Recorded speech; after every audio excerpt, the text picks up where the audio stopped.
자, 오늘 말씀은요, 하나님이 주시는 말씀은 구약성경 룻기 2장입니다.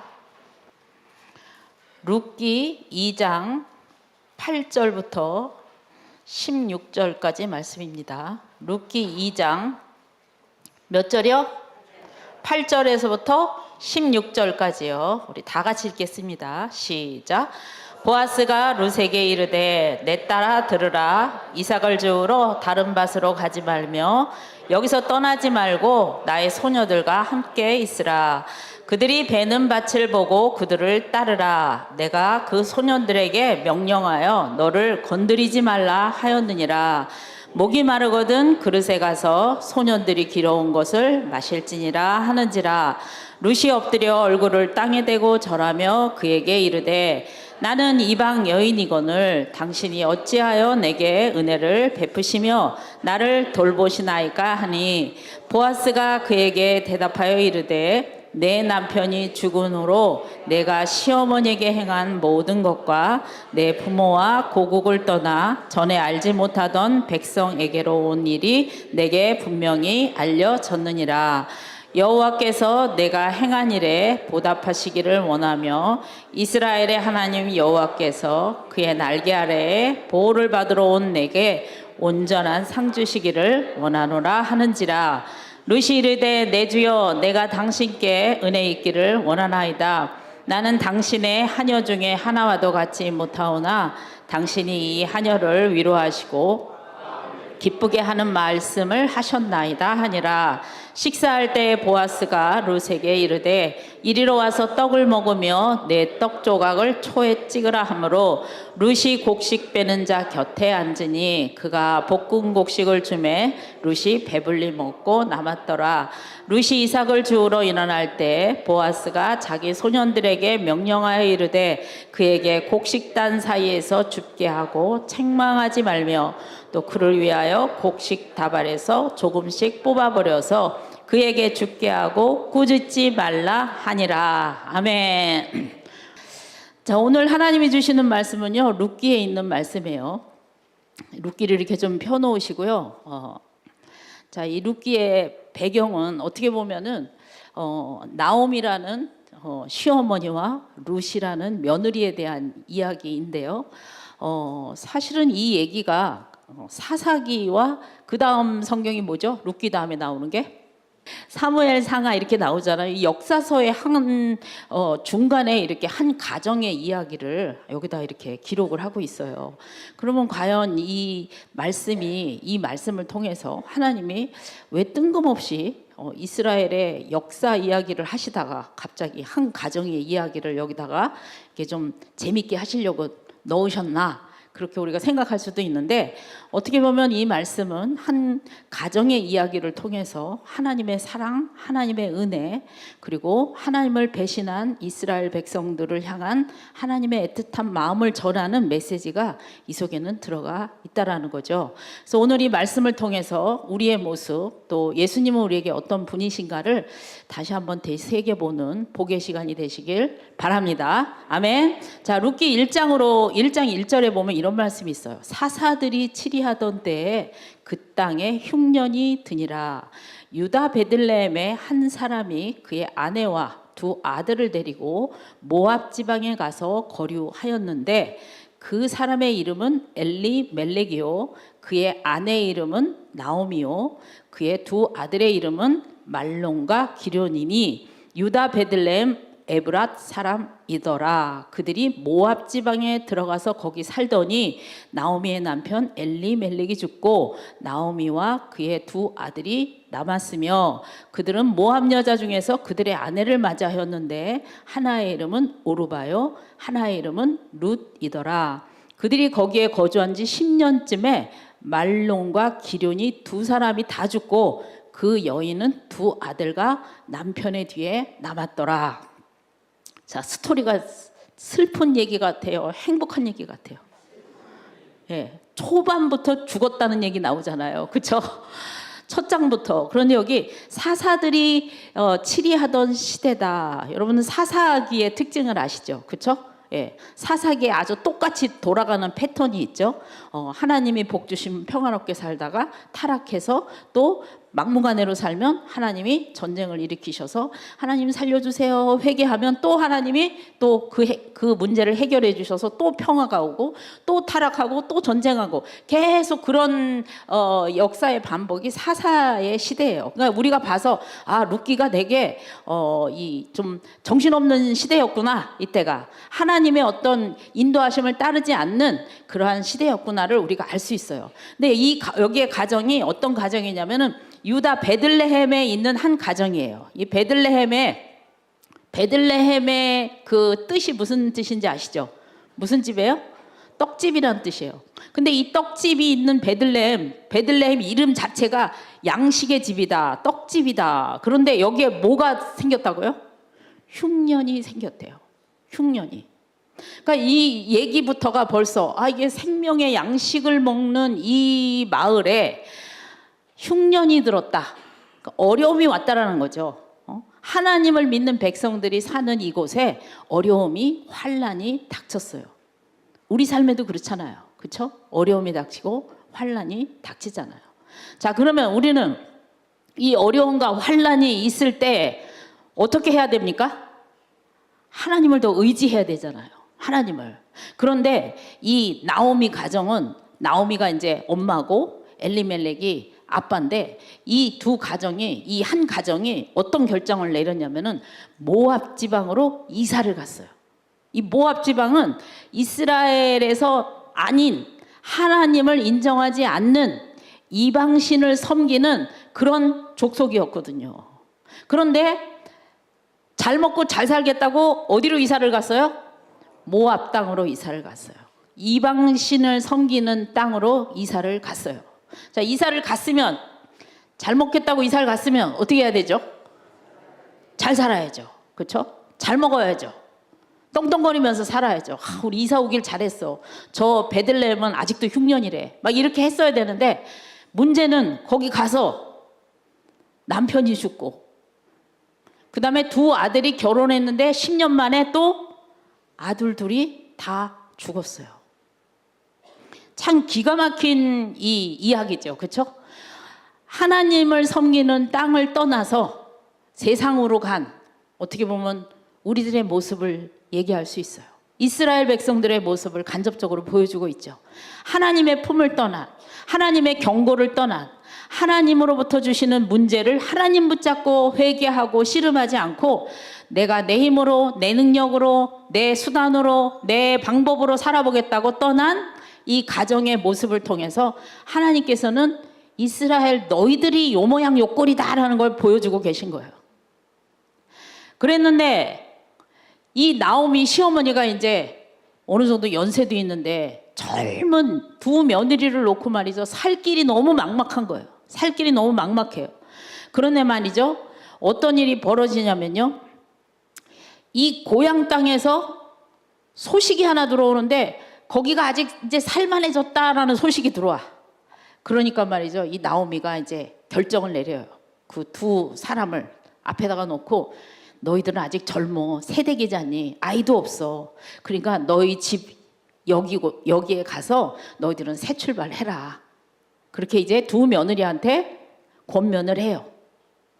권면 이상의 당부를 하죠. 왜냐하면 생각해 보세요. 나오미는 지금 자기의 공동체를 떠나서 이방 땅으로 거주를 이사를 온 사람이에요. 그런데 다시 고향 땅으로 갈 때는 좀 잘 돼서 가야 되는데 완전히 쫄딱 망해가지고 남편도 죽고 자녀도 죽고 정말 비참한 상황에서 그 고향 땅에 다시 돌아가야 되는 거거든요. 그럼 여러분 고향 땅 사람들이 이 가족을 뭐라 그러겠어요? 막 환영해 줄까요? 어떠실 것 같아? 손가락질 하겠죠, 그렇죠? 저 가정 있지, 자기들 잘 먹고 잘 살라고 글로 갔는데 저렇게 됐대. 수근수근 얼마나 말이 많았겠습니까? 그러니까 이 나오미는 그 모든 상황을 이해하고 며느리들에게 너희들은 여기 있어라. 그렇게 권면을 해요. 그런데 한 며느리, 막내 며느리는 내 어머니 그러겠습니다. 그러고 자기 친정집으로 돌아갔어요. 그런데 나오미는 룻은 뭐라고 얘기하냐면요. 자, 16절에 보면 이런 말씀이 있어요. 룻이 이르되 내게 어머니를 떠나며 어머니를 따르지 말고 돌아가라 강권하지 마옵소서. 1장 16절에요. 어머니께서 가시는 곳에 나도 가고 어머니께서 머무시는 곳에서 나도 머물겠나이다. 어머니의 백성이 나의 백성이 되고 어머니의 하나님이 나의 하나님이 되시리니 어머니께서 죽으시는 곳에서 나도 죽어 거기 묻힐 것이라.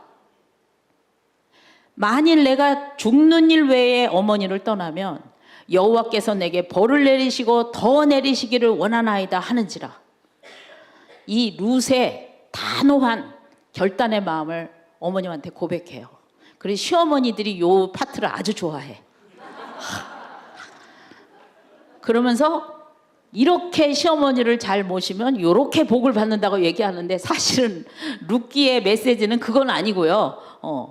이 룻이 이렇게 나오미를 섬기겠다고 했던 그 마음의 동기는 무엇이었냐면 이 룻은 진정으로 하나님의 사랑을 만났던 사람이었어요. 하나님을 알았던 사람이었어요. 누구를 통해서 알았을까요? 나오미를 통해서 알았겠죠. 그렇죠? 그리고 자기의 신앙의 양심상 홀로 남겨진 시부모님을 혼자 그 먼 길을 가게 할 수도 없었거니와 자기의 신앙의 양심상 나는 이제 하나님의 백성이다. 그러니까 나는 이방 민족인 이 땅을 떠나서 나는 하나님의 공동체, 하나님의 자녀가 사는 그곳에 가서 나는 살아야겠다라고 마음을 먹었다라는 걸 알 수가 있어요. 그러면서 어머님의 하나님이 곧 누구의 하나님이다? 나의 하나님이다. 신앙 고백을 하는 거예요. 그러니까 어머님 모시고 갈 거예요 라고 했으면요, 한 3년, 2년 견디다가 다시 친정으로 주랭난 쳤을 거야. 그런데 룻의 마음 속에는요, 하나님에 대한 신뢰가 있었어요. 그게 얼마나 고달픈 길이라는 걸 룻은 예상했어요. 그렇지만 그럼에도 불구하고 순종의 길로 나아갔어요. 그래서 이제 이 나오미가 룻을 데리고 고향 땅으로 들어와요. 자, 일단 들어왔는데 사람들 손가락질하죠. 수군수군거리죠. 야, 저 사람이 나오미래. 다 죽고 저렇게 됐대. 젊은 시댁 저희 며느리 하나 데리고 왔대. 엄청 다 그냥 완전히 거덜내서 왔대. 온갖 소문이 막 이제 그런 파다한 그 자기의 고향 땅으로 돌아온 거예요. 어쩔 수 없이 돌아왔겠죠. 그렇죠? 그런데 당장 먹을 것이 없는 거예요. 돈을 벌어다 줄 사람, 음식을 가져다 줄 사람이 아무도 없잖아요. 그렇죠? 그런데 그 당시에는 어떤 제도가 있었냐면 하나님께서 정하신 제도예요. 하나님께서 정하신 제도가 어떤 제도가 있었냐면 이 과부나 고아들이나 가난한 자들한테는 음식을 제공해야 되는데 이들은 일자리도 없잖아요. 그렇죠? 그러니까 너희들이 이스라엘 백성에게 하나님께서 명령을 하셨어요. 뭐라고 명령하냐면 너희들이 포도를 따거나 과일을 추수할 때 떨어진 거는 줍지 말아라. 누구 먹으라고? 어려운 사람들 먹으라고. 그 다음에 벼이삭을 추수하거나 이렇게 이 농작물을 이렇게 이 추수할 시기가 되면 떨어진 것을 줍지 말아라. 그렇게 말씀하세요. 그 말씀에 이 나오미는 그걸 듣고 알고 있었어요. 그래서 어느 날 룻에게 얘기를 해요. 우리 공동체는 이러이러한 하나님의 율법이 있는데 네가 가서 밭에 가서 이삭을 좀 주워와라. 그러니까 이 룻이 말이죠. 네, 알겠어요 어머니. 그리고 이제 아침부터 일찍 밭으로 나가는 거예요. 그래서 이삭을 줍는 거예요. 땡볕에 젊은 여자가 하루 종일 이삭을 줍는 거예요. 그 한 개 한 개 주워서 얼마나 주웠을까요? 쌀알 한 개 한 개 주워서. 여러분 생각해 보세요. 벼 이삭을 베는 농부하고 그 이삭이 떨어진 거를 줍고자 하는 이 가난한 사람들과의 눈치 작전이 있었을까요? 없었을까요?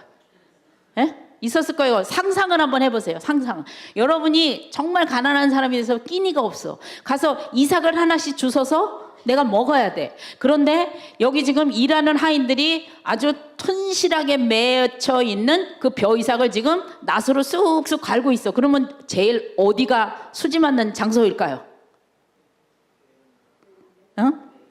첫 번째 배구 가늘 때 바로 고기가 가장 많이 떨어진 장소 아니겠어요? 그렇죠? 그러면 그 자리를 차지하기 위해서 엄청난 경쟁력이 있었을 거라고요. 그 얘기가 나중에 나와요. 이 뒷부분에. 자, 그래서 말이죠. 이 룻이 막 이제 논을 보러 다니는 거야. 노랗게 익은 논에 어디가 정말 벼이삭이 튼실하게 이렇게 좀 열매가 맺혀 있나 이런 데를 가는데 어떤 밭이 눈에 확 들어오는 거예요. 거기 가서 지금 열심히 죽고 있었어요. 자, 2장 3절에 보면 이런 말씀이 있어요. 룻이 가서 베는 자를 따라 밭에서 이삭을 줍는데 우연히 엘리멜렉의 친족 보아스에게 속한 밭에 이르렀더라. 근데 4절에는 또 마침 보아스가 베들레헴에게로부터 와서 베는 자들에게 이르되, 자, 여기 보면 룻은 우연히 어떤 밭에 들어갔어. 그런데 그 밭주인 보아스는 또 그때 해필이면 마침 어디에 나타났어요? 그 논바닥에 나타났어요. 주인이 굳이 거기까지 올 이유가 뭐가 있겠어요? 그렇죠?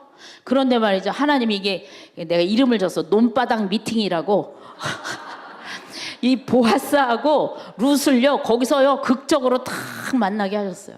자, 사람이 봤을 때는 우연이고 사람이 봤을 때는 마침이야. 그런데 그 속에는 하나님의 계획된 작전이라는 게 있었다는 거죠. 그 시간에 룻은 그 밭에 가야 되고 그 시간에 보아스는 거기에 갔어야 되는 거야. 그래야 딱 만나잖아요. 그렇죠? 하나님이 중매쟁이 역할을 하신 거죠. 보아스하고 룻을 딱 만나게 하셨어요. 그랬는데 보아스가 이렇게 쭉 밭을 이렇게 보는데 낯선 여자가 하나 있는 거예요. 낯선 여자가. 늘 오던 사람 말고 동네 사람 말고 낯선 여자가, 젊은 여자가 얼굴은 새카맣게 타가지고 말이죠, 허리 한 번 안 피고 이삭을 줍는 거예요. 그러니까 이 보아스가 옆에 있는 일꾼들한테 야, 일로 와봐. 저 여자 도대체 누구냐? 낯선 얼굴이니까. 그렇게 물었어요.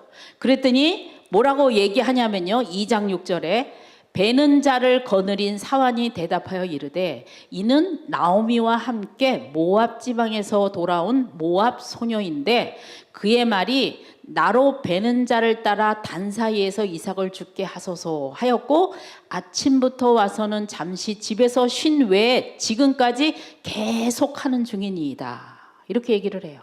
모압 여자래요. 나오미랑 같이 온 여자래요. 그런데요, 아침부터 잠깐 쉬고요, 하루 종일 이삭을 주서요 하고 얘기를 한 거예요. 그런데 이 보아스는요 이미 소문을 듣고 알고 있었어요. 소문이 뭐 파다하게 퍼졌을 거 아니겠어요? 나오미 가정의 스토리가 퍼졌을 거 아니겠어요? 그러니까 소문은 이미 들었어. 근데 얼굴은 처음 본 거야, 그날. 그러니까 이 보아스가 말이죠, 룻을 불러요. 룻을 불러. 오늘의 본문의 얘기가 그 얘기예요. 보아스가 룻에게 이르되 내 딸아 들으라. 이삭을 주우러 다른 밭으로 가지 말며 여기서 떠나지 말고 나의 소녀들과 함께 있으라. 내 딸아 들으라. 이렇게 얘기해요. 언제 해봤다고 딸이야? 오늘 처음 본 건데, 그쵸? 무슨 표현일까요? 내 딸아 들으라. 이거 어떻게 보면 나이 차이가 많다라고도 볼 수 있고요, 어떻게 보면은 딸 같은 느낌을 이렇게 가진 거예요. 내 딸아 들으라. 그러면서 굉장히 배려심 많고 따뜻한 마음으로 목소리로 얘기를 해요. 그러면서 너 다른 밭에 가지 마. 그리고 나의 일꾼들이랑 여기서 소녀들과 함께 여기서 주서라 라고 얘기를 해요. 근데 그것뿐만 아니라 어떻게 얘기하냐면요, 9절 그들이 베는 밭을 보고 그들을 따르라. 제일 먼저 따라가라 이거야. 베는 사람 제일 먼저 따라가라. 내가 그 소년들에게 명령하여 너를 건드리지 말라 하였느니라. 건드리지 말라라는 건 뭐 좀 성적인 희롱을 한다든지 뭐라고 말하고 잔소리를 한다든지 야단을 친다든지 그런 거 하지 않도록 철저하게요, 이 보아스는요 룻을 보호해 줘요. 그러면서 내가 그 소년들에게 목이 마르거든 그릇에 가서 소년들이 길어온 것을 마실지니라 하는지라. 자기 일하는 그 사환들이 먹으려고 온 물을 너도 마셔라 라고 얘기하고 있어요. 여러분, 이 얘기를 계속 보아스가 이 룻에게 할 때 룻의 마음이 어땠을까를, 심정이 어땠을까를 한번 느껴보세요. 이 룻은요, 지금까지요, 기쁠 일이 있어요? 기쁠 일이 있었을까요? 생각해 보세요. 이방 나라에서 이스라엘 남자랑 결혼을 했단 말이에요. 그러니까 자기 나라에서도 환영받지 못하는 거예요. 이거는요. 그런데 또 이스라엘에 왔는데 또 여기에서는 또 이방 여자야. 그러니까 여기서도 환영을 못 받아. 그렇다고 동창이 있어? 동문이 있어? 있어 없어? 없어요. 그러니까 자기 하소연을 할 데가 아무도 없어요. 그렇다고 이 룻의 성품상 하루 종일 일하고 와서 집에 와갖고 신경질을 팍팍 내면서 노모한테 내가 말이지 오늘 그냥 너무너무 힘들었다고, 이거 주느라고 너무 힘들었다고 그러면서 하소연을 했을까요? 안 했을까요? 안 했을 것 같아요. 룻은요, 말할 친구도 없었고요, 말할 이웃도 없었어요. 가족도 없잖아요. 자기 부모와 고국을 떠나서 왔잖아요. 전화도 없을 시기잖아요. 말할 사람이 아무도 없는 거예요. 이 여자들한테 수다는 생명과 같은 거거든요. 여자는 수다를 못 떨면은 죽어. 남자분들 잘 아셔야 돼. 아내가 무조건 떠들 때는요, 그냥 장구만 치고 있으면 돼. 그랬구나 이것만 하면 돼. 그 내용은 그렇게 중요하지 않아요. 이해하려고 그러지도 말고 뭘 해결하려고 해주지도 마. 뭔 소리 했는지 하나도 몰라도 돼. 그냥 무조건 어머 그랬어? 잘했네, 잘했어, 이것만 하면 돼. 그럼 100점 남편이야. 근데 이 쉬운 걸 못해. 여기 있는 남편들은 좀 하시나요? 못하세요? 20년 30년 살았는데 저도 30년 사니까 이제 조금 되더라고. 힘들었어. 말을 안 들어. 참 있죠. 이 남편분들은 귀를 좀 이렇게 그냥 좀 열고 입은 좀 다물고 있고 그냥 이해를 못 해도 돼. 그게 뭔 욕인지 알려고 하지도 마. 알아도 못 알아먹어. 그냥 들어주면 돼요. 들어주면. 그러면 여자들은요, 이 마음에 쌓인 걸 다 말로 풀어내는 그 기가 막힌 능력이 있거든요. 그래서 상대방이 듣건 안 듣건 중요하지는 않아. 그냥 듣는 척만 해줘도 스트레스가 어떻게 돼? 다 풀려요. 그런데 이 룻은 이걸 못했다 이거예요. 너무너무 외로운 거예요. 고독한 거예요. 근데 제가 상상해 볼 때 룻은 단 한 분이 계셨어. 자기 마음을 하소연할 수 있는 분. 누구겠어요? 하나님 앞이에요. 하나님 앞에. 엄마, 아버지 다 떠났어요. 친구도 없어요. 동네 사람 아는 사람도 없어요. 이웃도 없어요. 아무도 없어요. 가슴앓이의 그 멍든 마음을 하나님께만 말했어요. 그런데 이 보아스가 자기의 마음을 왠지 알아주는 것 같은 느낌? 그게 들기 시작하는 거예요. 그러면서 10절에 보면 룻이 엎드려 얼굴을 땅에 대고 절하며 그에게 이르되 나는 이방 여인이거늘 당신이 어찌하여 내게 은혜를 베푸시며 나를 돌보시니까 하니. 그러니까 이게 너무 감사하고 감격하고 너무 고마워서 사실 룻이 어쩌고 저쩌고 보아스한테 얘기했어요, 안 했어요? 지금 한마디도 안 했어요. 그냥 오라 그래갖고 지금 그 앞에 있는 거예요. 자기 얘기 한 번도 안 했어요. 내가 얼마나 힘들고 얼마나 고통받았고 내 인생이 얼마나 힘들었으며 지쳤으며 곤고했는지 얘기하지 않았어요. 근데 보아스는 알아주는 거예요. 그 마음을. 그럴 때 절이 저절로 나오는 거야. 엎드려 얼굴을 땅에 대고 절했다. 그 인사 하나가 이 룻의 마음을 표현하는 거죠. 그렇죠? 그러면서 나는 이방 여인이거늘 어찌하여 나를 돌보십니까? 그런데 여러분들, 이 보아스의 엄마도 이방 여인이었거든요. 이 보아스의 엄마도. 여러분이 다 아는 사람이야. 보아스의 엄마. 가나안에 정탐꾼을 보냈을 때 정탐꾼을 숨겨줬던 여자. 누구예요? 라합이야. 자기 엄마도 이방 여자였거든. 그것도 기생 라합이야. 그냥 이방 여자가 아니고 기생 이방 여자야. 그 아들이에요, 보아스가. 그 밑에서 보아스는 성장을 했어요. 그리고 그 역경 가운데, 그 곤란한 어려운 가운데 이스라엘 사람들이 이 공동체 의식이 굉장히 강하잖아요. 그렇죠? 그 속에서 자기 어머니가 하나님만을 바라보고 사는 모습을 보아스는 아마 지켜봤을 거예요. 그랬을 때 룻을 봤을 때 누가 생각났을까요? 엄마 생각나죠. 자기 엄마도 이방 여자였거든요. 그래서 신학자들은 그렇게 생각해요. 12명의 정탐꾼 중에 한 명이 기생 라합의 남편이었을 것이다. 남편이 살몬인데 이 사람은 이스라엘 사람이에요. 그런데 어찌됐든 이 보아스가 말이죠, 그 이방 여자에 대한 그 애틋함이 있어.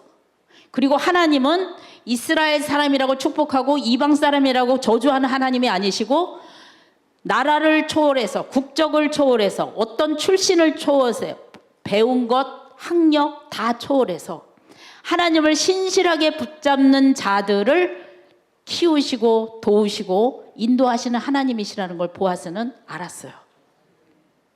그랬기 때문에 이 여자에 대한 소문을 이미 들었고 실제로 그렇게 하고 있고, 그러니까 처음에는 손가락질 했는데 점점 좋은 소문이 돌겠죠. 그렇죠?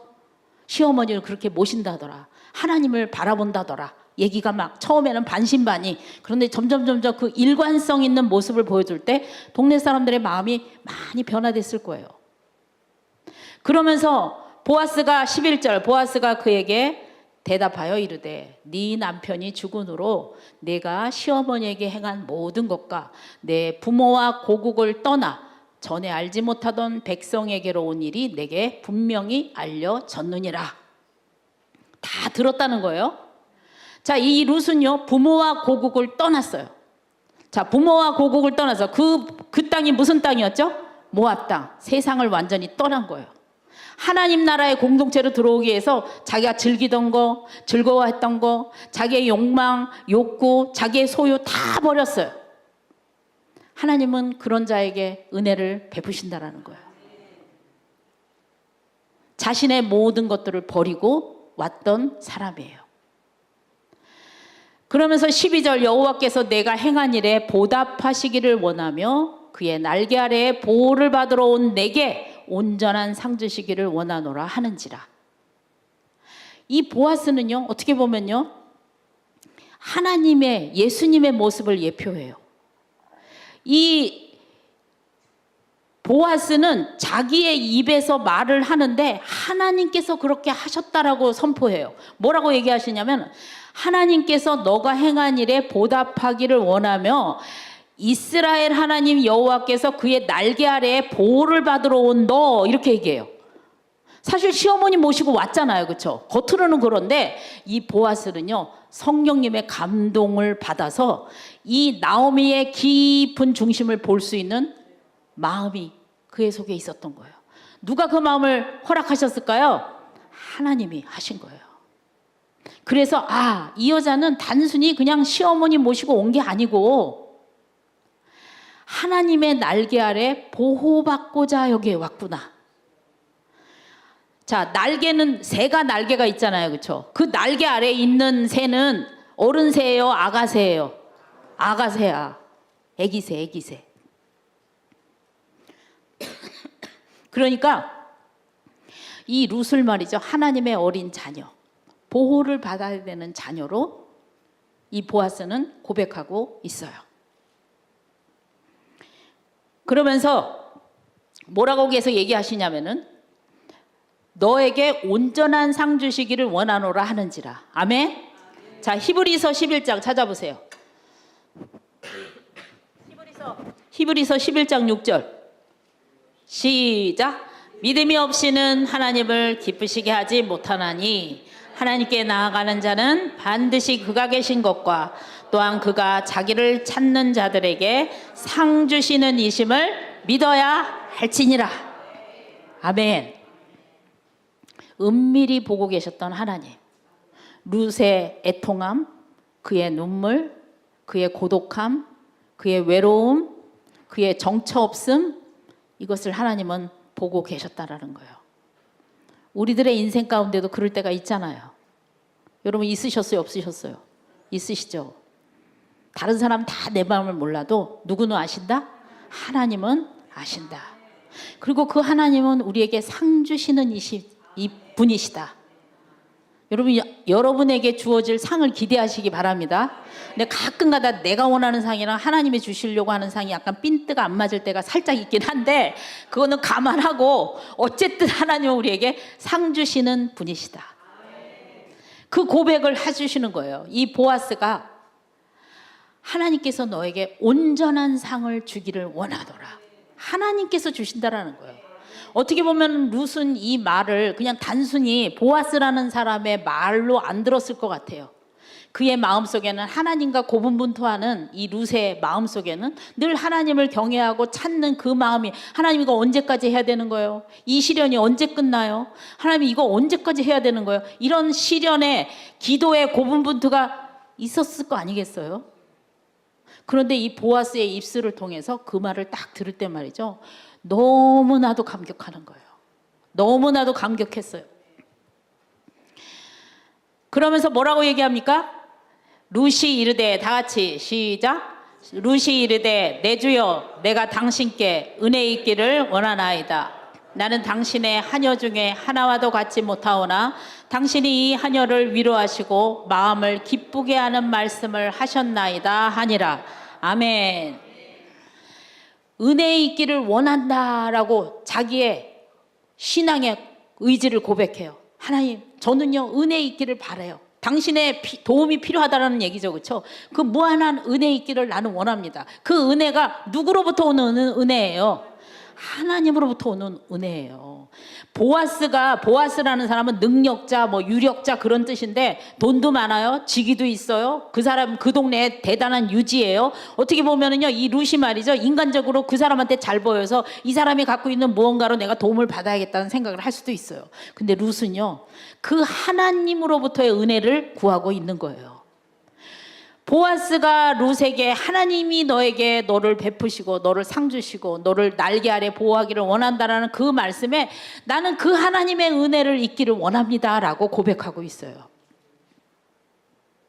은혜를 갈망하고 은혜를 소망하고 은혜를 추구하는 이 룻의 심정이 우리들의 심정이 되길 주님의 이름으로 축복합니다. 아멘. 자기를 하녀로 표현한 건 굉장히 자기를 겸손하게 표현하는 거죠. 그렇죠? 그러면서 뭐라고 말씀하시냐면 하녀를 위로하시고 마음을 기쁘게 하는 말씀을 하셨나이다. 세상에 기쁠 일이 없는 여자예요. 이 여자는 늘 눈물로 오고 갔을 거예요. 아무리 우리가 하나님을 믿는다 그래서 맨날 신나?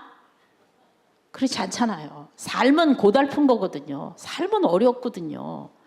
그렇기 때문에 그가 하나님 앞에 기도할 때 울며 기도하고 예배할 때 하나님을 예배하고 하지만 삶은 너무나도 힘든 거거든요. 그런데 이 보아스는요 그의 마음만 기쁘게 해줄 뿐더러 플러스 그의 삶도 기쁘게 해주셔요.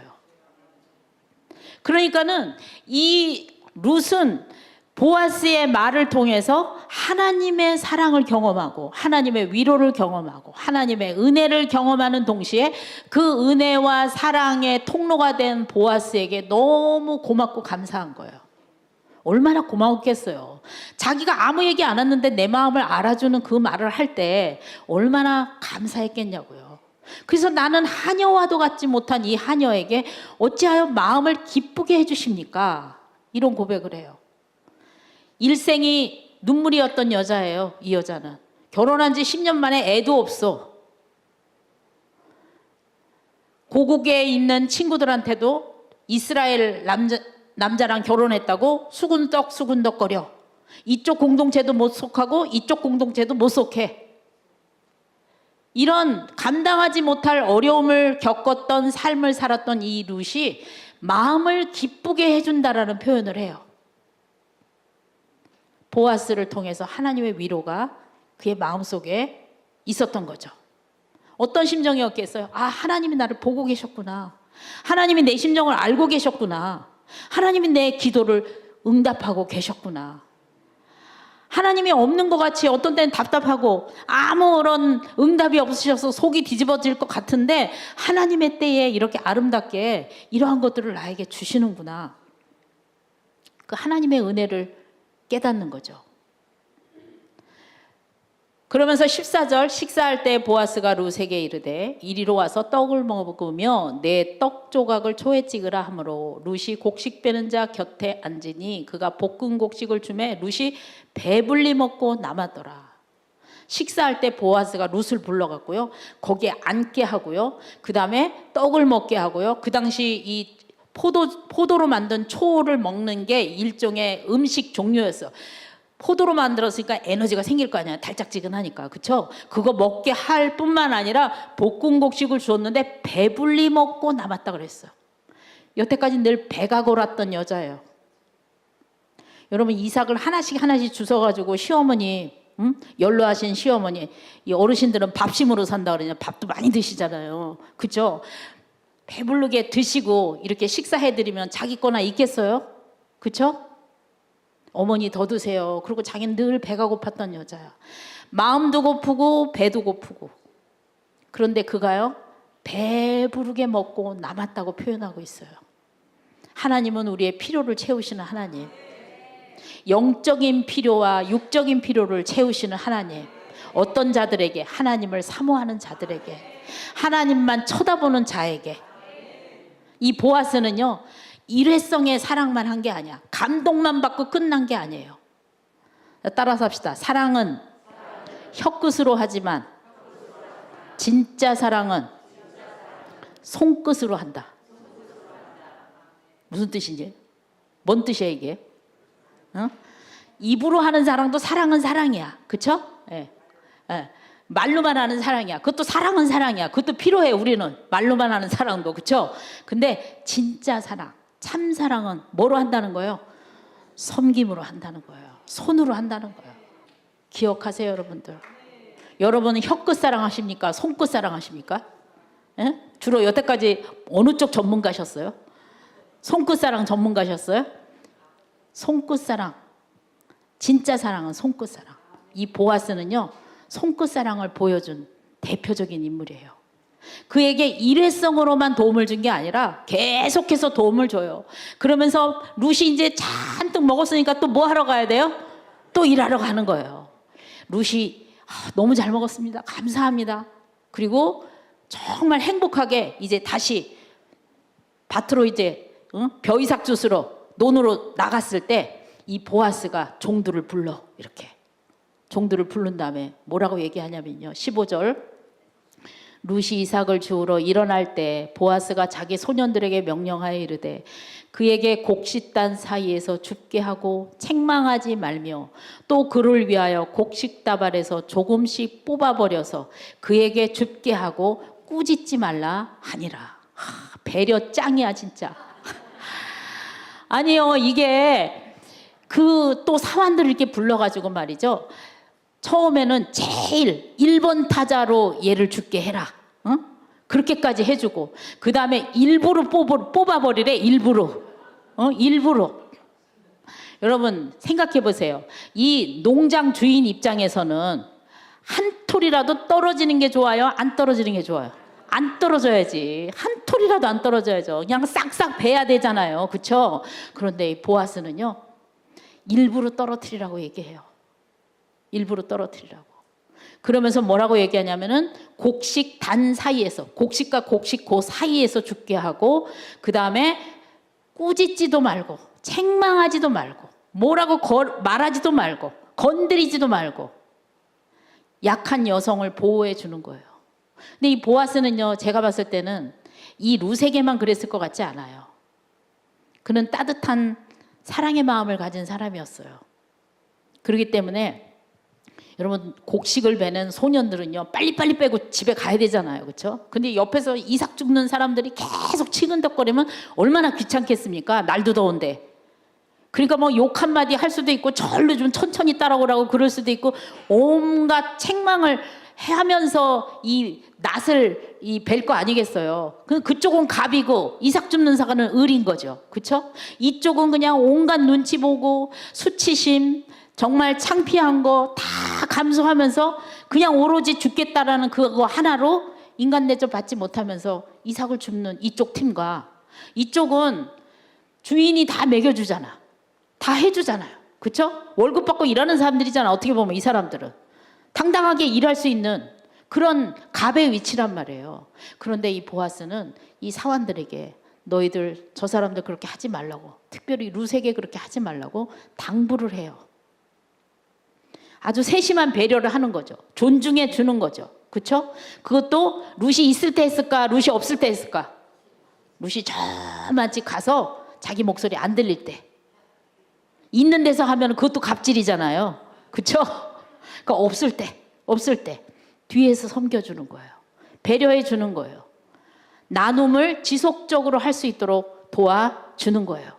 그리고 자기뿐만 아니라 그 일하는 일꾼들에게도 그것을 부탁해요. 어떻게 보면은 이 보아스의 이 마음은 예수님의 마음이고, 하나님이 반역한 이스라엘의 백성들을 향한 하나님의 마음이에요. 하나님의 은혜예요. 하나님은 이 룻기라는 이 메시지를 통해서, 이 한 가정의 이야기를 통해서 내가 너희들을 이렇게 귀하게 여긴다.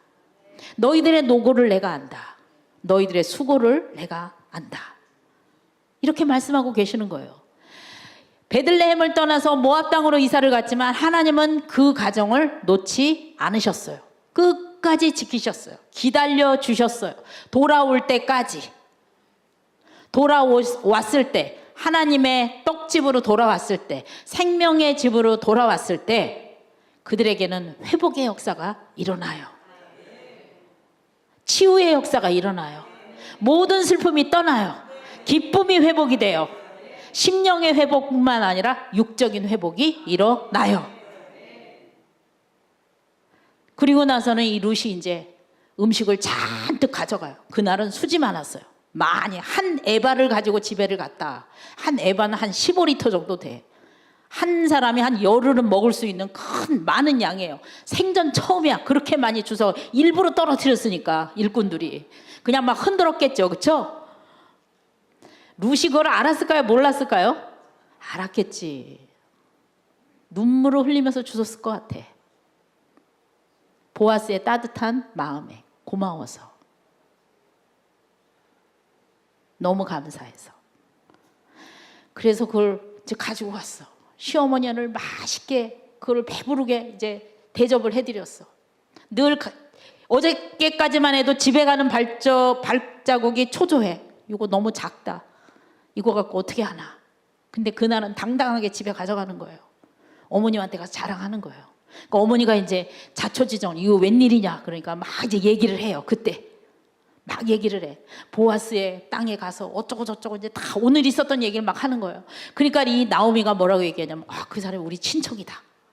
그러면서 그 사람이 기업물을 짜다. 이렇게 얘기를 해요. 기업물을 짜라는 말은 무슨 얘기냐면요.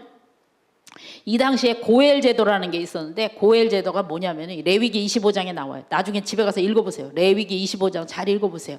자, 예를 들어서 어떤 집에 아들이 있었어. 첫째 아들, 둘째 아들이 있었어. 둘 다 결혼을 했어요. 첫째 아들과 첫째 며느리가 결혼을 했는데 아들이 없어. 이 집에 아들이 없이 만약에 이 첫째 아들이 죽었어요. 남편이 죽은 거죠. 아들이 없이 죽었어. 그러면 이제 형수만 남을 거 아니겠어요? 부인만 남죠. 근데 이 둘째 아들이 이 형수랑 결혼을 하는 거예요. 형수랑 결혼을 해서 거기서 아들을 낳아.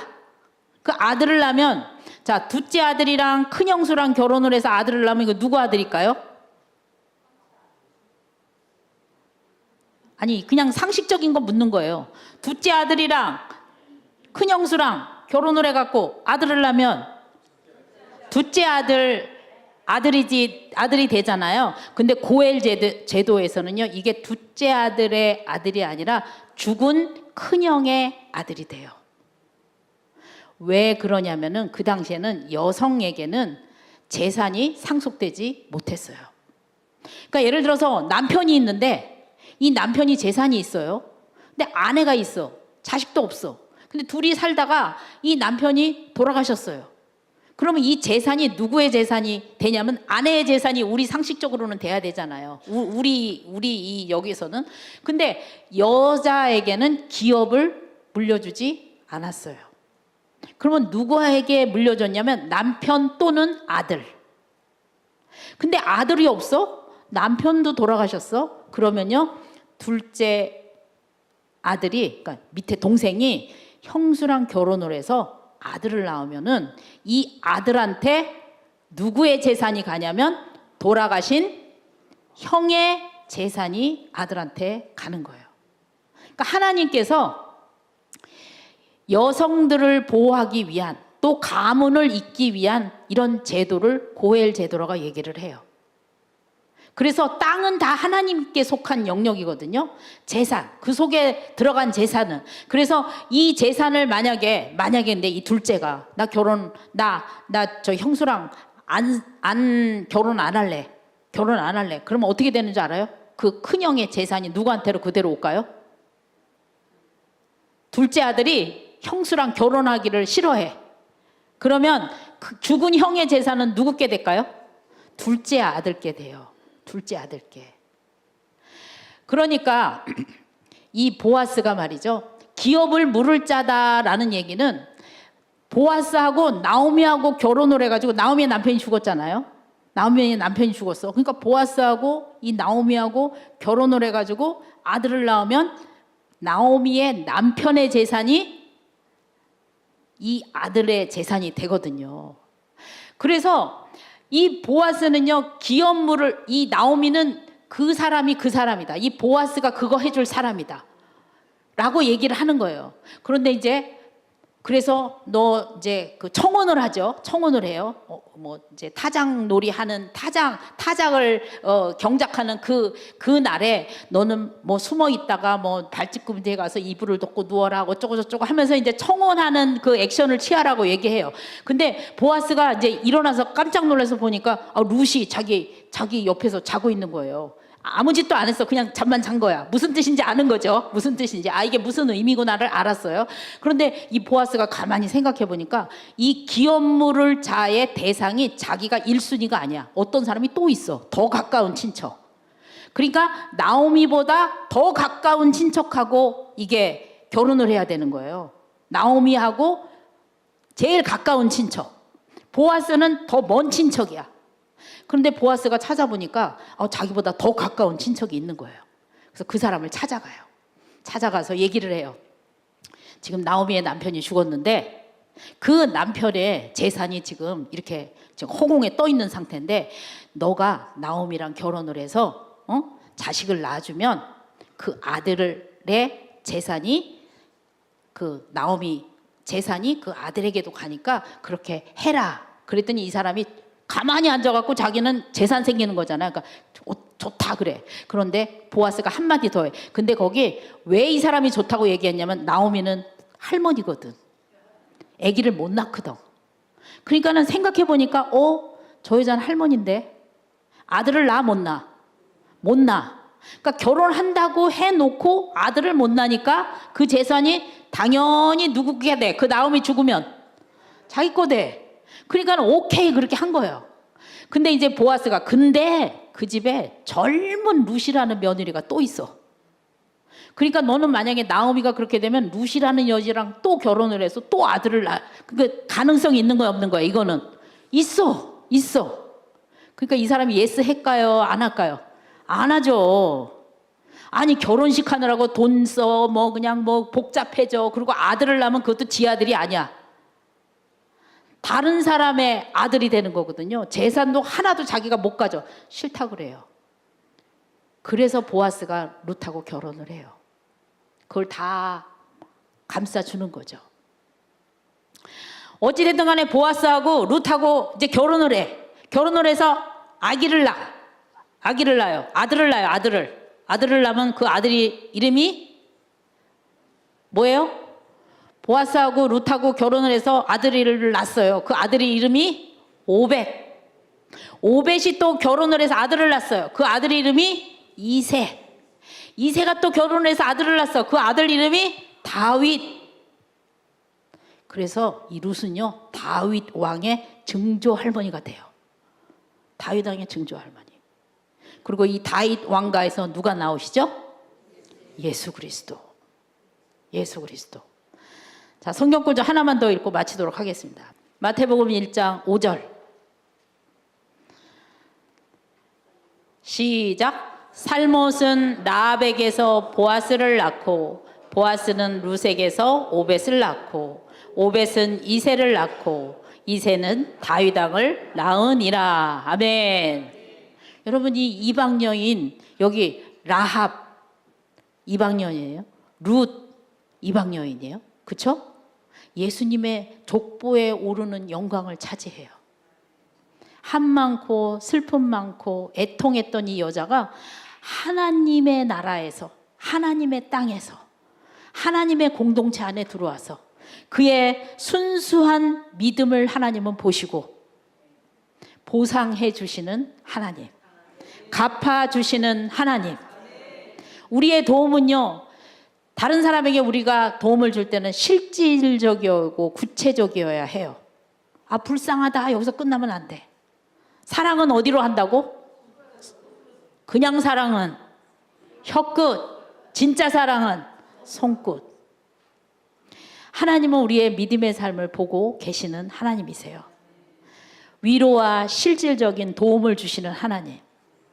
오늘 이 나오미의 가정, 룻의 이야기를 통해서 여러분에게 하나님의 위로가 있기를 주님으로 축복합니다. 여러분의 곤고한 삶이 아무리 어려운 삶의 문제가 있다 하더라도 여러분, 하나님은 여러분을 지켜보고 계시고 그의 날개 안에 품고 계시고 아무도 나를 돌봐주는 사람이 없다 할지라도 하나님은 여러분의 세밀한 영역까지 살피시고 반드시 상 주시는 이심을 믿으시는 여러분 되시길 주님의 이름으로 축복합니다. 아멘. 기도합니다. 사랑해 주님, 감사합니다. 이 시간에 룻기를 통해서 하나님께서 주시는, 저희들에게 주시는 귀한 말씀을 통해서 우리 하나님이 어떠한 하나님이신지, 한도 끝도 없는 사랑으로 우리를 살피시고 지키시고 인도하시고 또 베풀어 주시고 상 주시는 이신 그 하나님을 다시 한번 말씀을 통해서 배웠습니다. 하나님, 우리의 삶의 여정 가운데도 이 룻과 같은, 나오미와 같은 정말 고달픈 순간순간들이 있지만 또 현재 그러한 삶을 살고 계시는 분들이 이 자리에 있으시다면 주님 찾아가 주셔서 위로해 주시고 하나님의 날개 아래 보호하시고 하나님의 온전한 치료와 회복의 밤이 될 수 있도록 축복하여 주시옵소서. 하나님께서 이 시간에 우리의 심정을 알아주시고 우리가 주님만 바라보는 간절한 믿음으로 순수하게 하나님만을 바라보며 살아갈 때 이 룻이 받았던 큰 이 회복의 역사가 여기 모인 주님의 귀한 백성들과 그의 가정과 그의 모든 일들 가운데, 인생 가운데 주님께서 똑같이 갚으실 줄 믿습니다. 이 시간에 저희들의 심령을 위로해 주시고 하나님의 놀라운 역사를 알게 하신 주님께 감사드리오며 예수님의 이름으로 축복하며 기도하옵나이다. 아멘. 주여 세 번 합니다. 주여.